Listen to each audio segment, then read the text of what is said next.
all good trilogies come to an end, and this one is no different. And the last video in the Ravagers trilogy, as we look at the universal cards that are available in the expansion.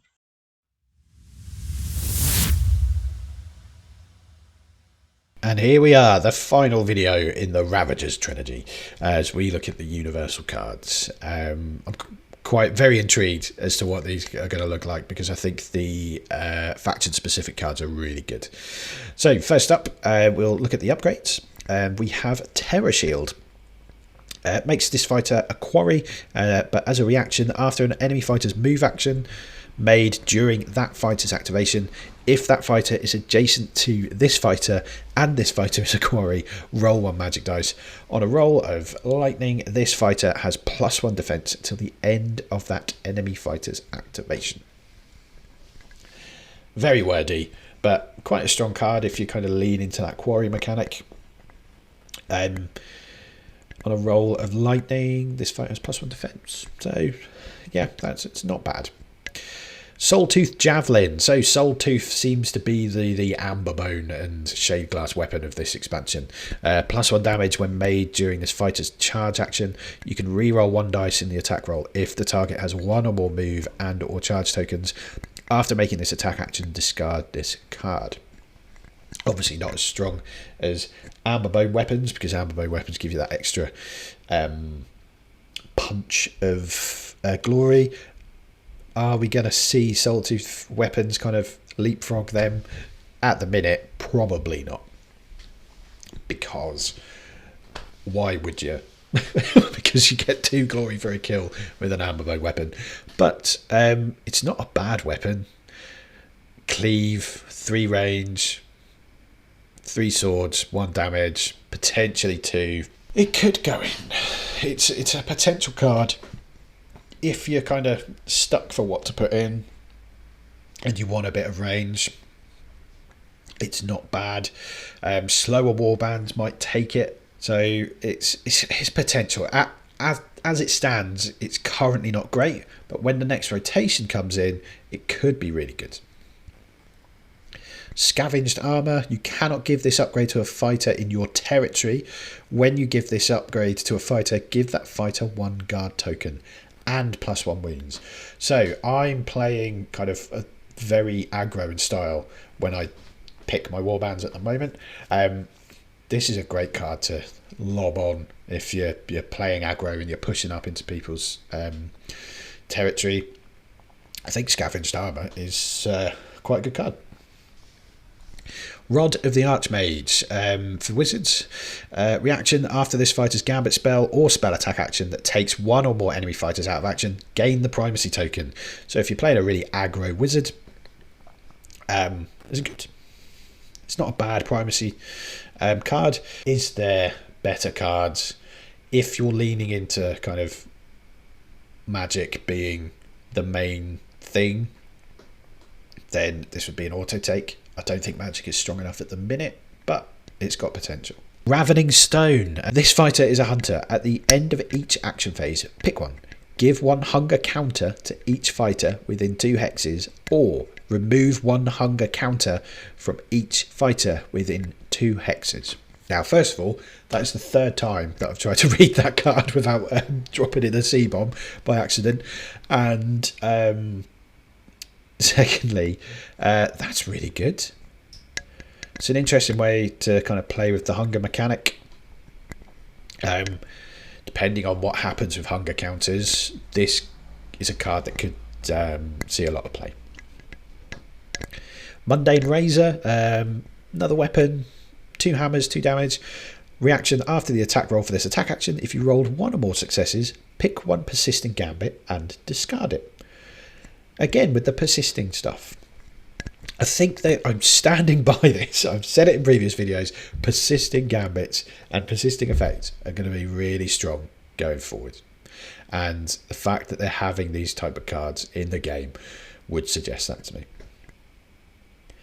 Then we have Geomancer's Gauntlet action. Flip each feature token within 1 hex. Ooh, that's a nice card. And I assume it means you can flip cards back as well. So that's a shenanigans card if I've ever read one.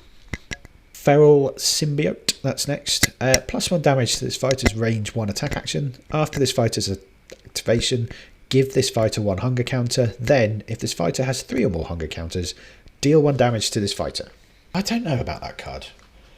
Mainly because I'm still undecided on the hunger mechanic. Again, I think the hunger mechanic is probably going to be in full swing when the vampires get released. That's just kind of my guess. But +1 damage, and you get hunger counters, which it looks like are going to kind of help with things going forward. Dominant Defender, a fairly apt character they've used for something of that name. He's a bit of a beast, old banana man. So if this fighter is holding an objective, this fighter is on guard. If this fighter's defense roll includes no successes, discard the primacy token. Reaction: after an attack action in which this fighter's defense roll included 1 or more crits, gain the primacy token. Oh, that's a good one.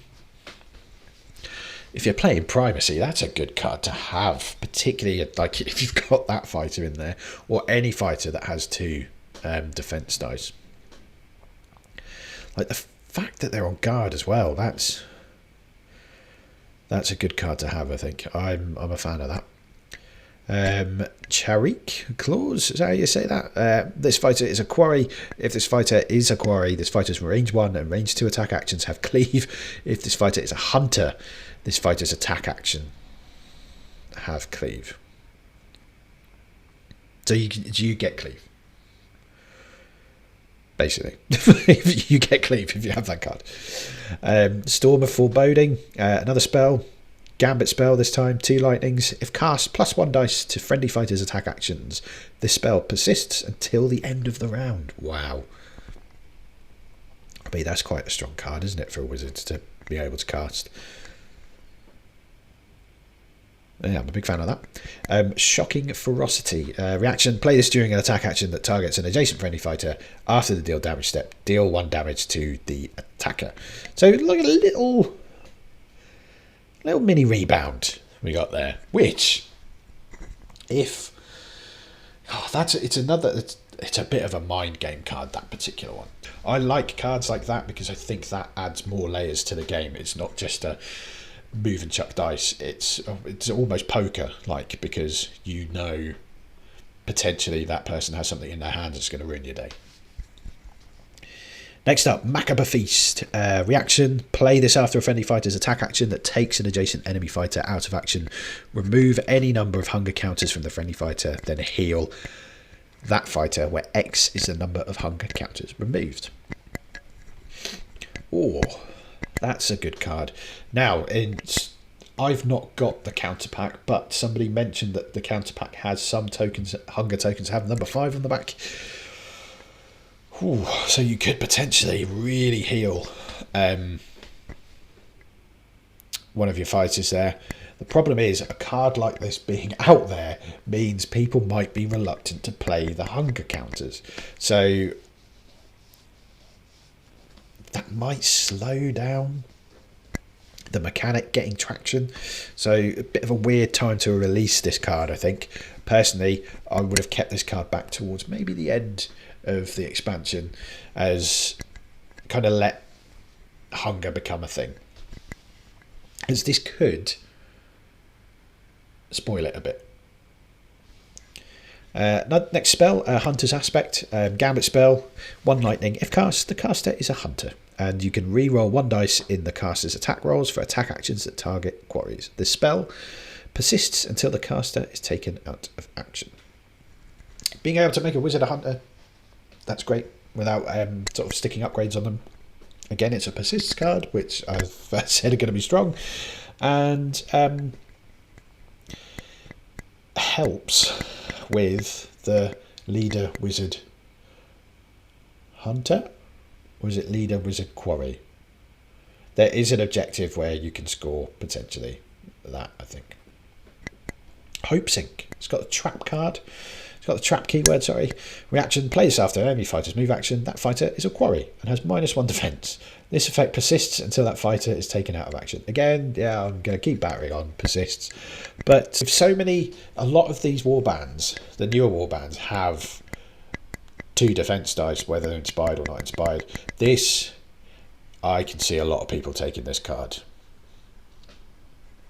I can see this being taken by a few people, particularly early on, because there's a lot of ways of like when people are inspired and they've got 2 dice. While it doesn't sound like just 1 dice may not sound like it's much of a big deal, it is a big deal, particularly when people then start putting upgrades on that put them on guard and things like that.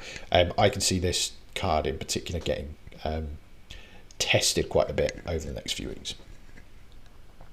Feign Weakness. Play this only if you have the primacy token. Give the primacy token to an opponent, then gain 1 spent glory point. I really like this card. I've mentioned before, I want the primacy token to be like a little mini game where it's a hot potato. Giving the primacy token to your opponent, then charging in and one-shotting somebody and getting the primacy token back. Really big swing in the game. I can see a lot of people taking this card. I think it's a fun card, that one. Feign Strength, another one similar. Gain the primacy token. If you have the primacy token at the end of an action phase, discard the primacy token. This effect persists until the end of the round.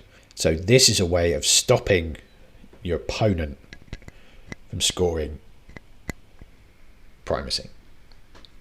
So you may not benefit from it, but if you're a couple of glory points ahead and you think, oh, this is too close, and that unspent glory could be what ticks them over and gets the win for you, this is another good card to have in the locker. I'm a fan of that.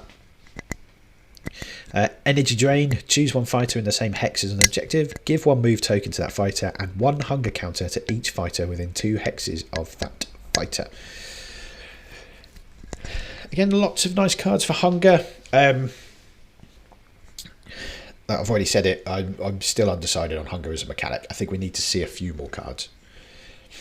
Colossal Blow. The first range 1 or range 2 attack action made by a friendly fighter in the next activation has knockback 2. If an enemy fighter driven back by that attack action cannot be driven back the full distance, deal 1 damage to that enemy fighter. Oh, that's a nice one. Like a trap for when people are trapped. But knockback 2, that's big. That's pretty big as well. Beast Trail. This is the card that everyone's been chatting about, as we are starting to see, as we've seen in a few of the objectives, a lot of those kind of stronger cards from Shadespire and Nightvault that were probably a bit too strong with the kind of simple wording that used to get used. So now they're tweaking them a bit to be more kind of Beastgrave or Direchasm, I guess, relevant. And choose 1 friendly hunter or quarry with no move or charge tokens that is in an edge hex. Place that fighter in another edge hex, then give that fighter 1 move token. Hidden Paths for hunters and quarries. It's a great card. I think balancing it for hunter or quarry now is a really good move.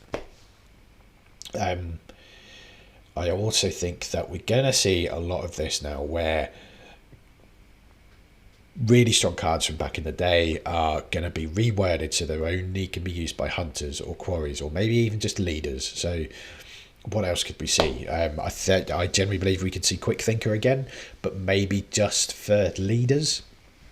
That's the type of card that would make sense, just being kind of leader specific.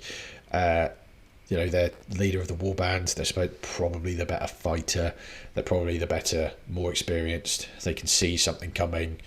They can counter like lesser fighters and things like that. So maybe we'll see other cards with hunter, quarry, leader, wizard type of keyword on, so that they're not so stupid as they have been in the past.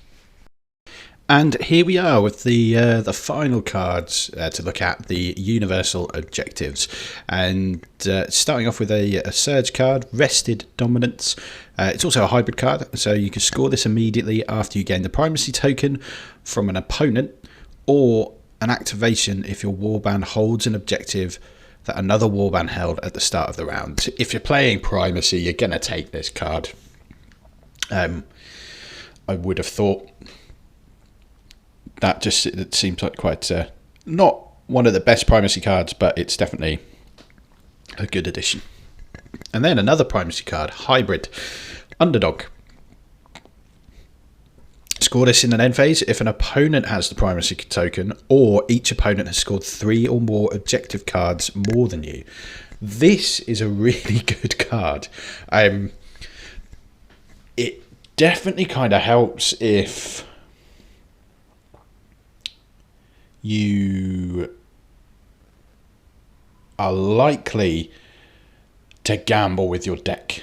So if you want to put a third end phase card and then something like Aggressive Strategy in there as well, but if you end up pulling those cards out at the same time and you have to brick them, you kind of got this in the locker potentially. It could be kind of like an auto include for objective play, possibly. But we'll see what people think of that card. But I think there's a lot of potential with this card in non-aggro decks. And for 2 glory as well, that's quite a good, it's quite a fairly balanced sort of card there. Next up, Unassailable, hybrid card. Score this in an end phase if your leader is the only surviving leader, or you have the primacy token. If you play primacy, you're going to take this. Simple as.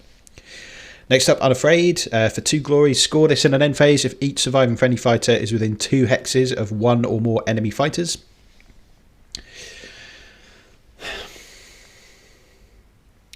It sounds harder than it is, this one, I think. But I don't think many people are going to take this card, as there's lots of ways to work around this card. Once in a best of 3, once your opponent sees that you have it, they'll be able to try and figure out ways to sort of get around that. Next up, Turntables, a Surge card. Score this immediately after a friendly quarry attack action that takes an enemy fighter out of action. I can see a lot of people taking this if they're particularly leaning into the whole Voltron thing at the moment. You just need to stick a quarry card on your Mega Boss, and away you go. You've got an easy Surge there to score. Next up, the Hunt advances.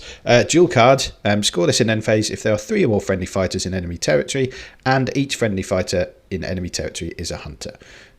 2 glory. Perfect for a few warbands. Obviously, the Rippers jump out with regards to that. With the ways of you being able to make hunters as well. I can see this one. If you're playing aggro and you've got 2 or 3 hunters in your warband, or you're able to at least make 3 hunters in your warband quite easily, you're going to take this. It's a fairly easy 2 glory score, I think.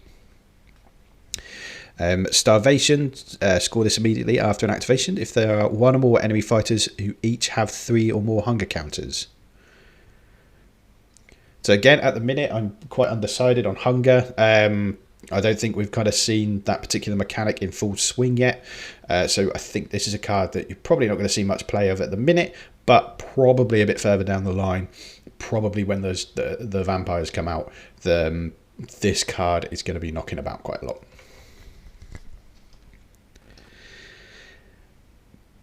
Hittable Death. Surge hybrid. Score this immediately after a friendly fighter's attack action that takes an enemy fighter out of action if the enemy fighter had 1 or more hunger counters, or the enemy fighter was in a starting hex. So at the minute, this is a polished version of Strong Start. If you're going first and you can get sort of out of the blocks and get someone straight away, great. And again, because of the way hunger counters are at the minute, you're probably not going to be using this for the hunger counter side of things. But as I said, as the hunger counter mechanic gets better, you're probably going to start seeing more of this. Magical mark, score this in an end phase if a friendly wizard is holding an objective. If you've got a wizard in your warband, you're probably going to take this, simply.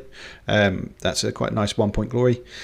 And then finally, Arcane Cleansing. Surge, score this immediately after a friendly fighter spell removes 2 or more counters from any fighters. This, at the minute, is quite a dead card. Again, whether further down the line, there's still a lot of different type of counters in that counter pack. Whether this will, start to be a bit of a shoe-in for wizards and things. But at the minute, that card's not going to get much use. All in all, though, I think the objective cards in particular here are probably more for what's to come in the season, as opposed to these are kind of like auto includes straight away. Depending on your warband, there's a few that you definitely would take now, but I think these are good cards that are going to get better as the season goes on.